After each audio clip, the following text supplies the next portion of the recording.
What's up guys, my name is Omar and today I'm going to be showing all of you how you can turn a piece of cardboard just like this one into this work of art, a Kashyyyk Stormtrooper helmet from the Force Unleashed game. This is one of my all-time favorite trooper helmet variants since it combines both the clone trooper and Stormtrooper design into one unique, epic new design, which I am a very big fan of. If you guys want to follow along in this video and build this helmet yourselves, I'll provide a link to my Etsy shop in the description below where you can purchase the templates for this helmet for yourselves.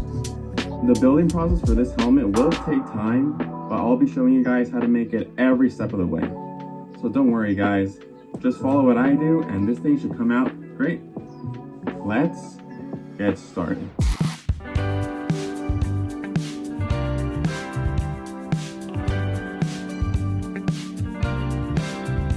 To start things off, we're going to need these three templates: the dome base, faceplate, and the visor base. Trace them out on cardboard and then cut them out.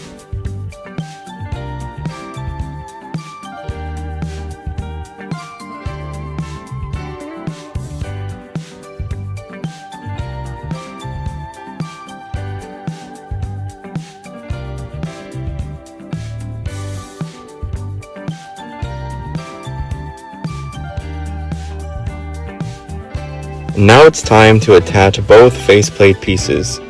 Curve them and then glue them to the base. After adding the faceplate, glue the bottoms of the visor base onto the faceplate. And don't worry about adding the crossed off part, that comes later. But after doing that, it should look like this. Let's go back to the faceplate. In the back, you might get a little gap like this, but all you have to do is cut out a strip that same size and plug it up. Now we build the nose. Get these two parts and cut them out on a thin piece of cardboard, like from a shoebox. Glue the raised nose step onto the nose base. After doing that, glue it in the middle of the faceplates to bring it all together. Now we move on to making the chin and the mouthpiece, starting with the teeth. Then, all the chin parts too. Start by curving up and taping down the chin tubes. Once they're secure, glue them from the inside to keep them round. After the glue dries, remove all the tape.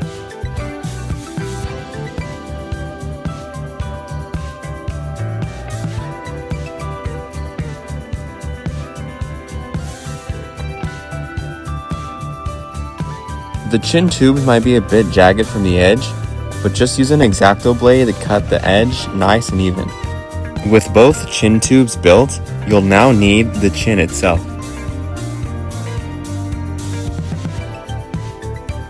You'll begin with making this beveled edge. Then add this part to give the beveled edge its shape.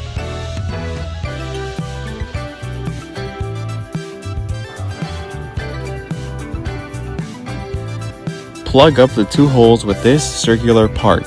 This is where the mic tips will go later on. Now you can attach the chin plate to the beveled edge.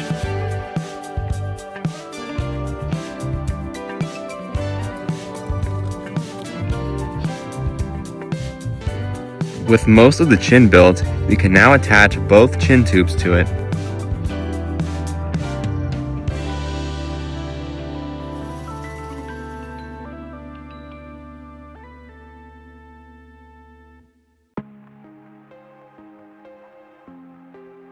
All that's left for the chin piece is this underside part.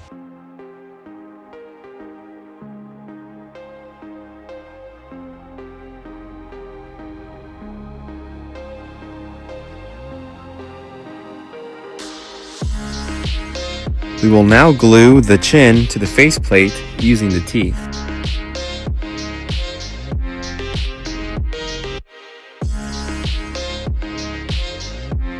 Glue the teeth from under the nose first, then to the corners of the faceplate.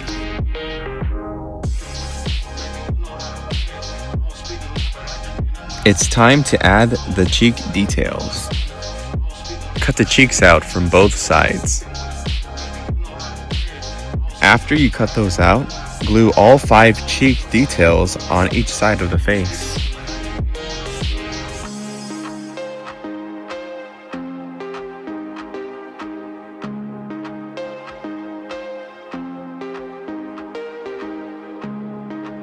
With those out of the way, we can finally proceed with adding all the tubing that goes around the helmet.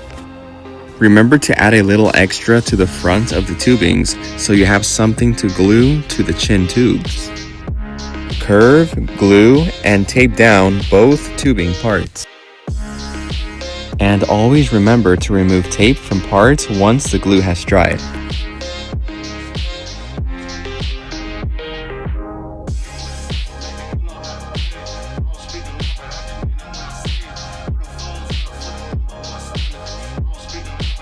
To make gluing the tubes easier for us, we need to add this part first, the tubing gluing guide. Trace and cut out 2 of these. After gluing the upper half of the gluing guides to both sides of the helmet, glue the tubings on top of the lower half of the gluing guides. Something I found out while making this helmet was that gluing the tubings before the chin is a lot easier, because if you glue the chin first, it's going to make gluing the tubings onto the gluing guide much harder. Not impossible, but a little harder. So if you haven't done so already, I highly recommend gluing the tubings first. But after finally gluing those on, it should look like this. It's time for those back helmet details. Turn the helmet around and cut out both of these marked areas out.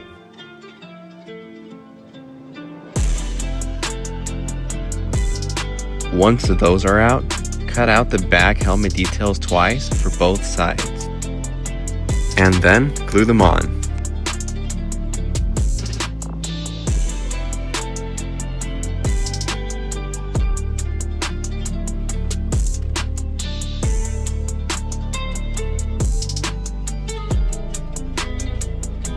Now we will add the visor details.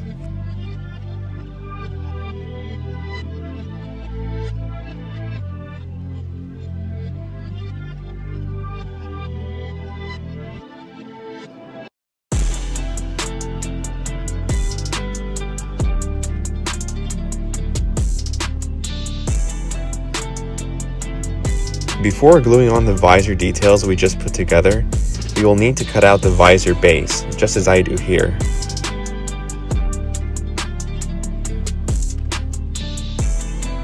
This section too. Except this part here. Do not cut off this part. Now we can put on the detailed visor.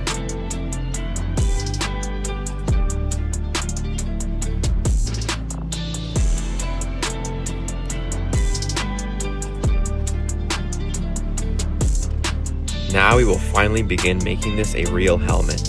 Cut out the dome base as shown, except for the thin rim around the dome base. Next is the actual dome. We will start by gluing dome ring 1 around the dome base and finish with gluing down dome ring number 7.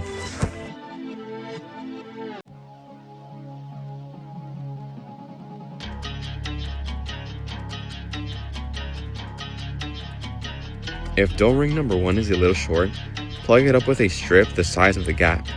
One way you can avoid this with all the other dome rings is by adding a little extra length to one of the ends, so if it ends up being too long, you just cut off the extra. Proceed with taping down and gluing the rest of the dome rings.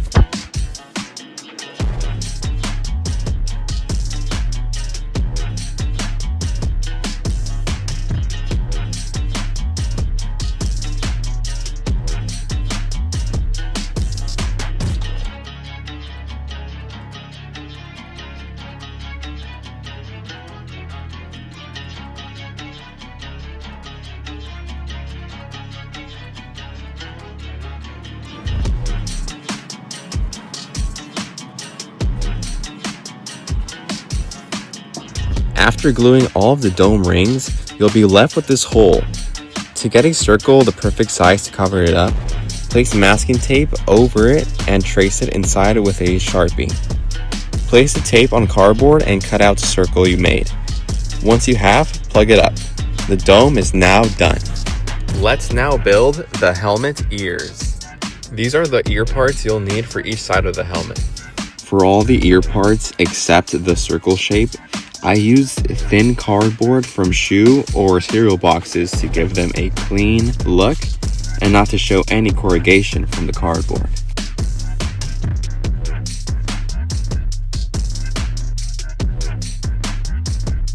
After making the ears, we will need this last piece, the ear circle. Cut out 2 of them and glue them on top of each other to get the right thickness. Then, glue them to the ears. We are now almost done with the helmet construction. The final thing we will need to do is add the dome details. Cut out the template and tape it to the dome like so. Using a pen, trace out both of the dome details onto the dome. Do this for both sides of the helmet. Once you're done tracing the dome details, cut them out. To plug up those cutouts, we will use these templates, the dome detail back covers. Trace them on cardboard and cut them out, and glue them to the inside of the helmet. And just like that, we have finished the helmet construction. It's time to resin the helmet. You'll need a 2-part epoxy resin. This is the one I have, but any will do as long as it's part A and part B. The supplies you'll need to use this are latex gloves, sponge brushes, popsicle sticks for mixing, disposable measuring cups, and a container for mixing parts A and B. To prep the resin for use, pour equal parts of A and B in separate measuring cups. Fill the empty container with both parts, mix them very well, and once you feel they've been mixed well enough, you're ready to start brushing it on the helmet. Remember to make enough resin to coat both the inside and outside of the helmet. This stuff sticks very well to your skin and fabric, so if you're going to do this, remember to wear something that will cover you good and that you don't mind ruining.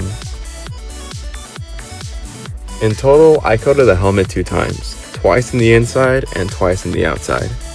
You'll know the helmet is coated well enough when it's all shiny and there aren't any dull spots. If you do, just apply a little more and it should be good. With all the resin dried, we need to sand it down rough.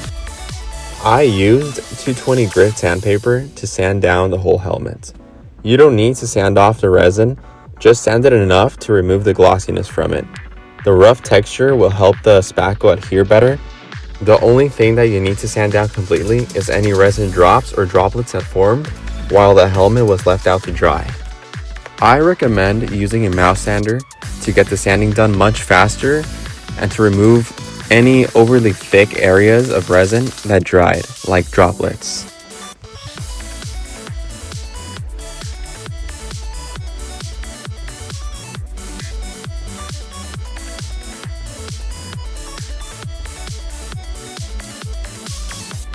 After you finish sanding the helmet, we can now start to spackle it.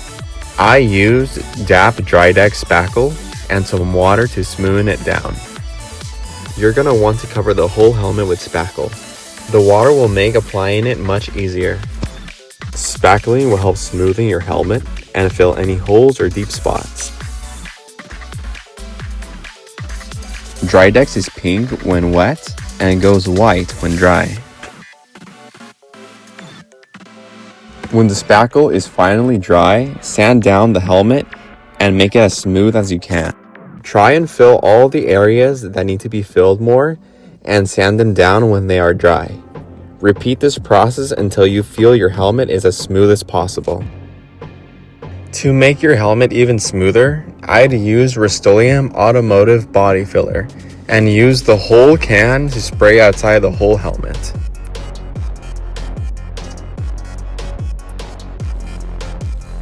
After the body filler spray has dried, I sand down the whole helmet with 400 grit sandpaper to smooth it down, and to remove any overspray areas as well. If you get any of those, just sand it down until it's smooth. I repeated the whole step one more time using one more can of auto body filler spray. In total, I used 2 cans until I was satisfied with the smooth texture it created. Now that we have finished all of the sanding and filling, we can finally get to painting the helmet. I wanted to give my helmet a gritty, battle-worn look, so I painted the first layer a metallic nickel to simulate the metal base that's under the paint.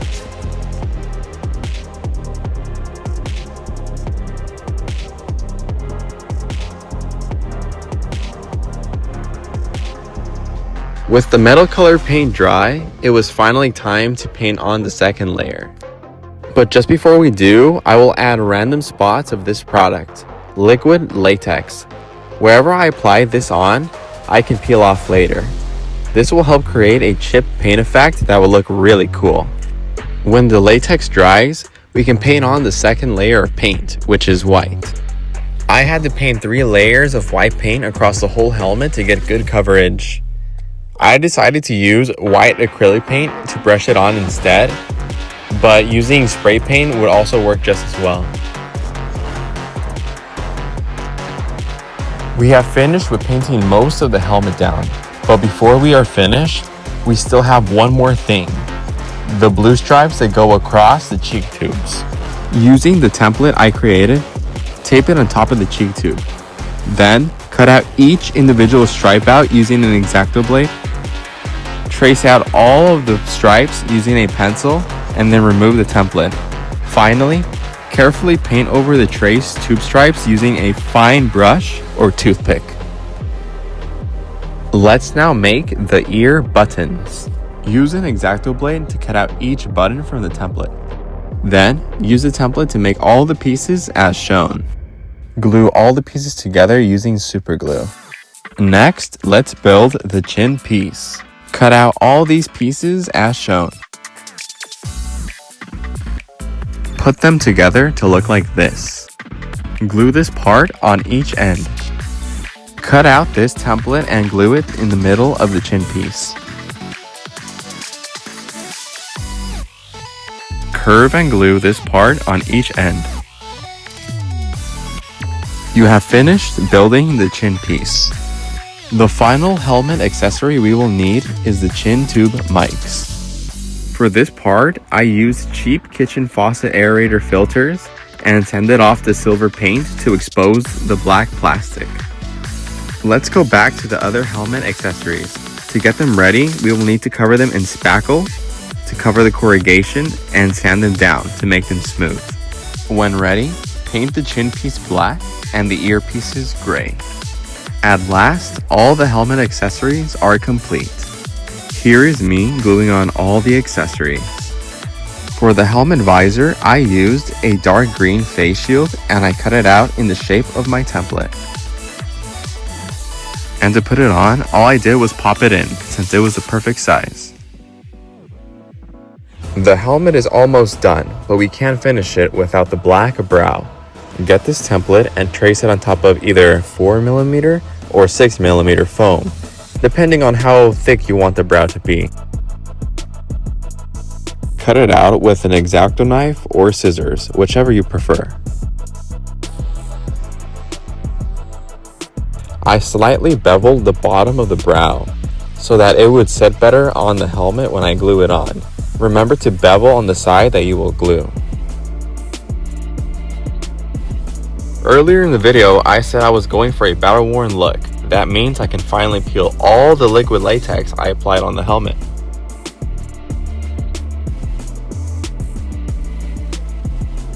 The final thing I did to my helmet is weather it with some black wash and carefully brush some light brown paint in some parts to simulate rust. I lightly dabbed the brush with brown paint in the cheeks, back details, and around the ears to color in the faint rust color.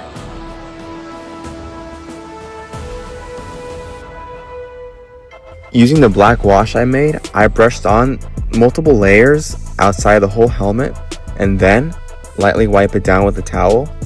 This will give me the dirty look that I'm aiming for. To make the black wash, I used 1 part black acrylic paint and 11 parts water. You can brush on as little or as much as you want on your helmet.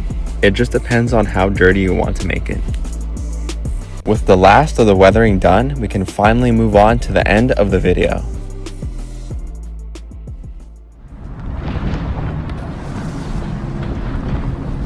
On Kashyyyk, we left as heroes. Years later, we'd return as conquerors.